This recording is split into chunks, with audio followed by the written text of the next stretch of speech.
రాకూడదు అనుకున్నా వచ్చేసింది వరద. ఇక్కడ పరిస్థితి చూడండి, ఈ రకంగా ఉంది. బళ్ళేమో వెళ్ళమంటున్నారు, నాకు ఏం చేయాలి ఏం అర్థం కావట్లా. మన బండి ఇప్పుడు ఇదిగో ఈ రోడ్లో వెళ్ళాలంట.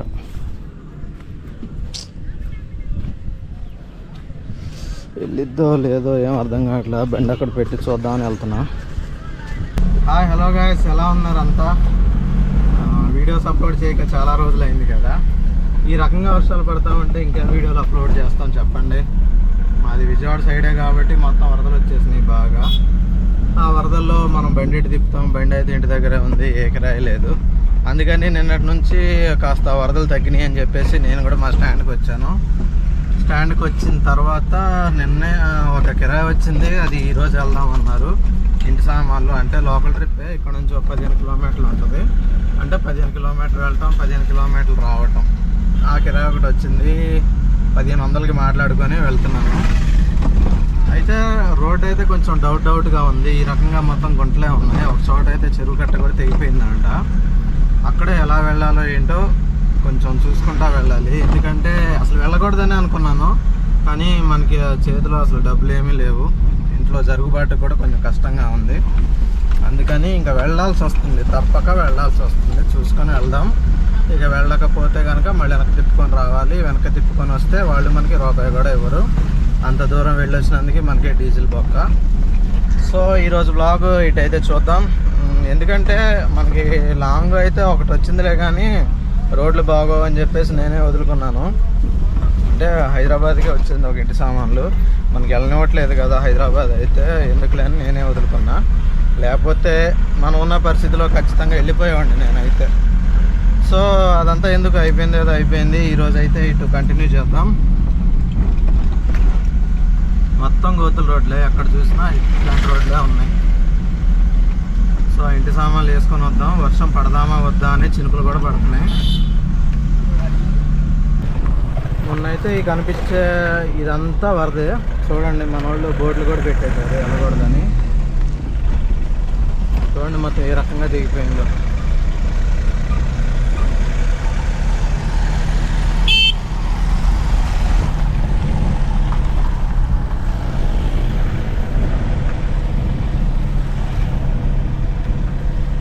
అంటే అటు నుంచి ఇదిగోండి ఈ పక్కకి ఇటు వెళ్ళింది మనకి వరద, చెరువుల్లోకి అండ్ పొలాల్లోకి మొత్తం.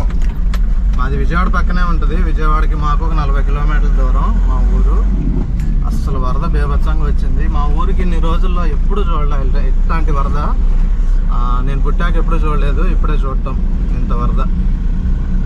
మా నాన్న వాళ్ళు కూడా అసలు ఎప్పుడు చూడలేదని చెప్పి అంటున్నారు. మొన్న అయితే ఇదిగోండి బ్రిడ్జికి ఆనుకొని వెళ్ళింది. వెహికల్స్ అయితే అన్నీ ఆగిపోయినాయి.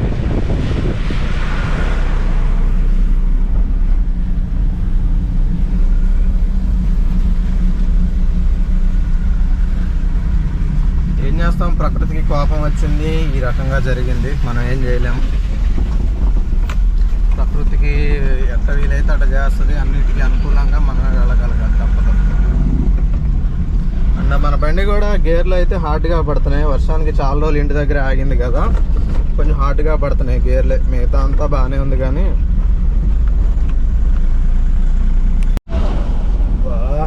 వరద రాకూడదు అనుకున్నా వచ్చేసింది వరద.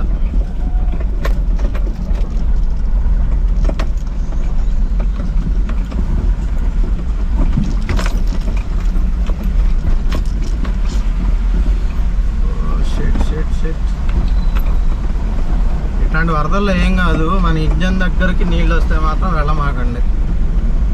అక్కడ వెనక్కి తిరిగి వెళ్ళిపోవటం మంచిది. ఎందుకంటే ఇంజన్ ఆగిపోతే ఎంత డబ్బులు అవుతాయో చెప్పలేము మనం. వేలల్లోనే ఉంటుంది. ఇక మనం తోలే 500, 1000 రూపాయలకి వేలల్లో డబ్బులు ఖర్చు పెట్టాలి. ఇక్కడ మళ్ళీ ఇంకొకటి.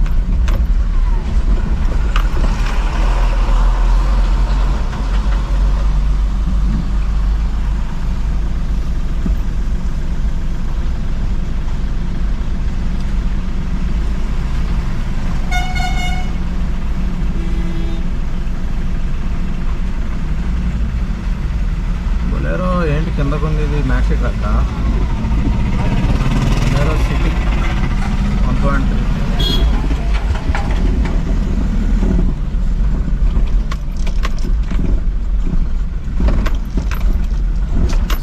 పట్టిద్దాం అనుకుంటాం, ఈ బైక్ వాళ్ళు వచ్చేసి మొత్తానికి ఆపేస్తారు, ఎటు పోనీయకుండా చేస్తున్నారు.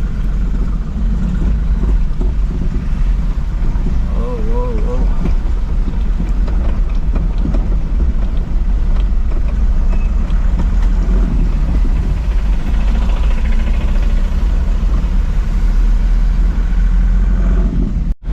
ఇక్కడ పరిస్థితి చూడండి, ఈ రకంగా ఉంది. బళ్ళు ఏమో వెళ్ళమంటున్నారు, నాకు ఏం చేయాలి ఏం అర్థం కావట్లా. ఎట్లా ఒకట్లా వెళ్ళటానికి ట్రై చేద్దాం. ఓ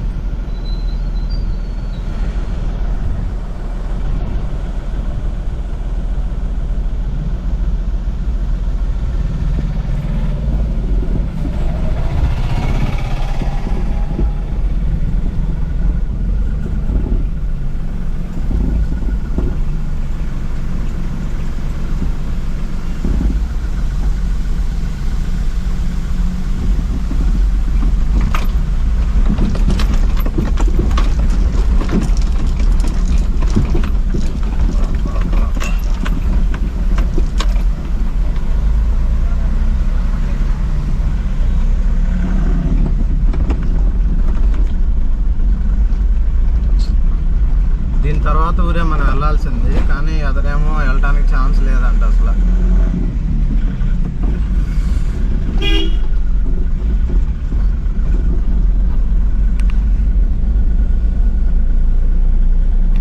మన బండి ఇప్పుడు ఇదిగో ఈ రోడ్లో వెళ్ళాలంట.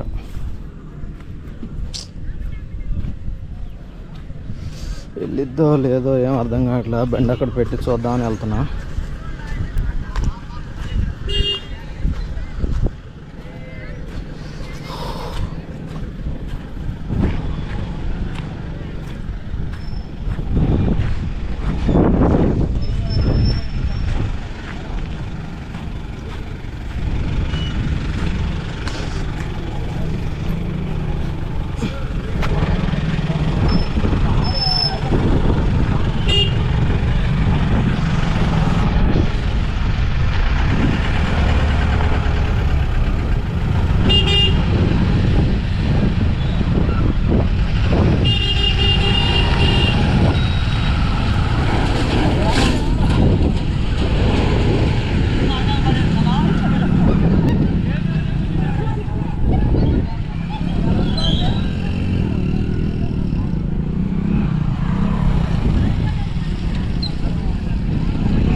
ఈ రోడ్లోకి వెళ్దామని సాహసం చేస్తున్నాం, ఏం జరిగిద్దో ఏంటో చూద్దాం.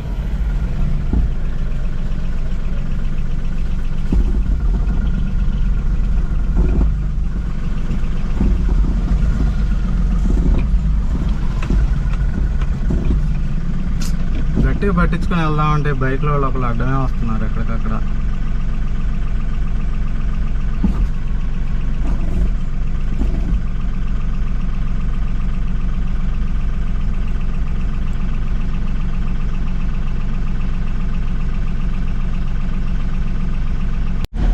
మన బండి అక్కడ హైట్ ఉంది కదా, హైట్లో అసలు ఇంత ఎత్తు ఎగిరిపడింది. వీడియో తీయడానికి ఎవరు లేరు, నేను ఒక్కనే సోలో కాబట్టి వీడియో తీయడానికి అయితే అసలు కుదరలా. టైర్లు తిరుక్కుంటా ఎట్టోగట్ట మన బండి అయితే వచ్చింది. ఎందుకంటే ఈ బళ్ళకి ఫ్రంట్ ఇంజిన్ ఉంది, వెనకాల ఏమీ లేదు కాబట్టి వెనక టైర్లు ఫ్రీగా రొటేట్ అవుతాయి. వెనకాల ఏదైనా సరే బరువు పడితేనే మనకి ఫ్రీగా వెళ్ళగలిగింది తప్ప ఎంటీ బండి బురదలోకి లాక్కొని వెళ్ళాలంటే మాత్రం అది జరగని పని. ఈ బళ్ళకి అస్సలు జరగదు. అందుకే చేసేది ఏం లేదు, ఇక ఎట్టోగట్ట ఇటు చూసుకొని వెళ్తాం తప్ప చేసేది ఏం లేదు. కిరాయి వదులుకుంటే మనకేమో రూపాయి రాదు, మిగలదు. అదే ఏం చేయాలో తెలియక తప్పదు, బండిని ఇబ్బంది పెట్టాల్సి వస్తుంది.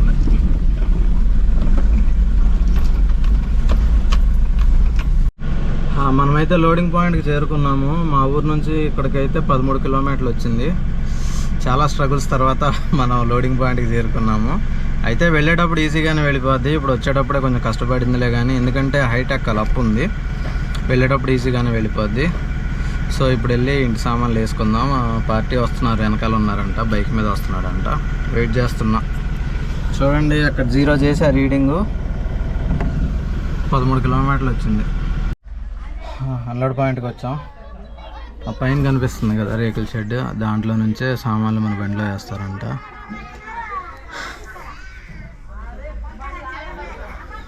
సామాన్లు వాళ్ళు ఏం సర్దుకోలేదు, నాతో ఏమో మొత్తం సర్దుకున్నాం అని చెప్పేసి చెప్పారు. ఇంటి సామాన్లు ఎట్టాగే ఉంటాయి, ఓ మాట ఒకటి చేతలు ఒకటి.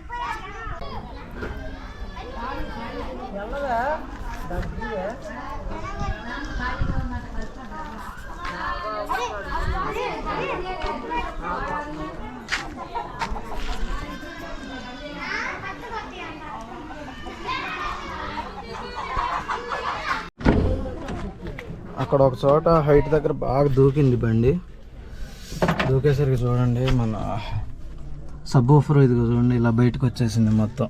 మనం ఏమంత తాడు పెట్టి ఇంకా కట్టలేదు, సపోర్ట్గా పెట్టాము. చూడండి ఎట్ అయిపోయింది. ఈ రింగులు అవన్నీ మొత్తం ఎత్తుకొని బయటకు వచ్చింది అది. ఇప్పుడు ఇదంతా సరి చేయాలి.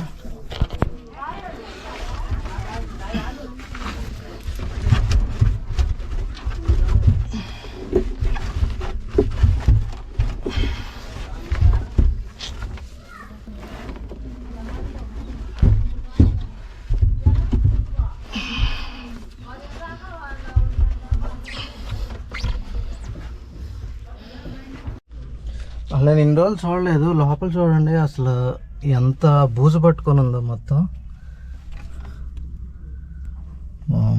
మొత్తం బూజే ఉంది. నేను ఇన్ని రోజులు అసలు చూడలేదు దీన్ని.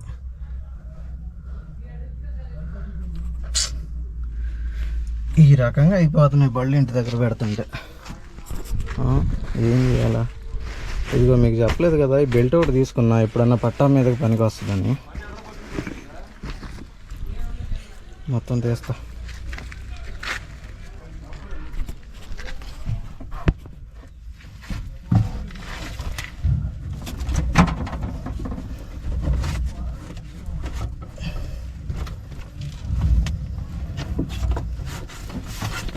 అమ్మ బళ్ళని కాపురం చేస్తున్నారే మీరు సాలిపురుగులు.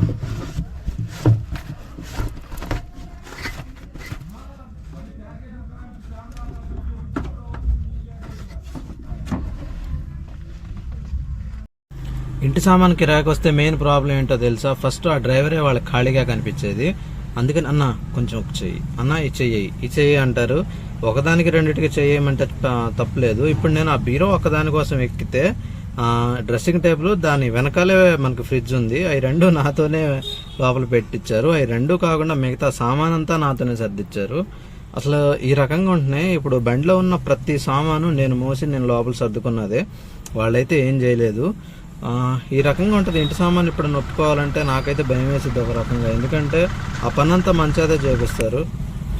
సో ఎలాగోలా లోడ్ చేసుకున్నాను. ఇంకా నేనైతే బయలుదేరాను, వెనక్కి వచ్చేస్తున్నా. ఇందాక ఒకటి చూపించాను కదా బండి అంత హైట్ ఎత్తి కిందకి పడింది అని చెప్పేసి. ఇప్పుడు వచ్చేటప్పుడు అయితే అది డౌనే కాబట్టి మనకు అంత ప్రాబ్లం ఏం అనిపించలేదు. సో అదంతా దాటుకొని మళ్ళీ మనం ఇక్కడ చూడండి రోడ్డు ఎంత వరకు అయితే కట్ అయిపోయిందో, సగం రోడ్డు అయితే వెళ్ళిపోయింది. ఇటైతే రోడ్డు కుంగిపోకుండా వాళ్ళు ఇటుకరాయి అవి అయితే వేశారు.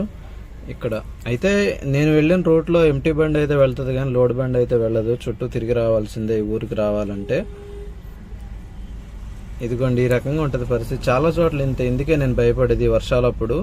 అయితే ప్రతిసారి కాదు, ఈ వర్షానికి నేను భయపడతాను. ఎందుకంటే రోడ్లన్నీ ఎక్కడికక్కడ మొత్తం కొట్టుకుపోయినాయి, ఏం కనిపించట్లేదు అసలు. చాలా వరకు అన్ని గోతులే ఉన్నాయి. అందుకని ఎక్కడైనా లాంగ్ వెళ్లే వాళ్ళు మాత్రం దయచేసి చూసుకొని జాగ్రత్తగా వెళ్ళండి. నీళ్లే ఉన్నాయి కదా అని చెప్పేసి స్పీడ్గా దింపేయొద్దు. నీళ్ల కింద మనకి గొయ్యి అలాంటివి అయితే చాలా ఉంటాయి, అవి జాగ్రత్తగా చూసుకొని వెళ్ళండి.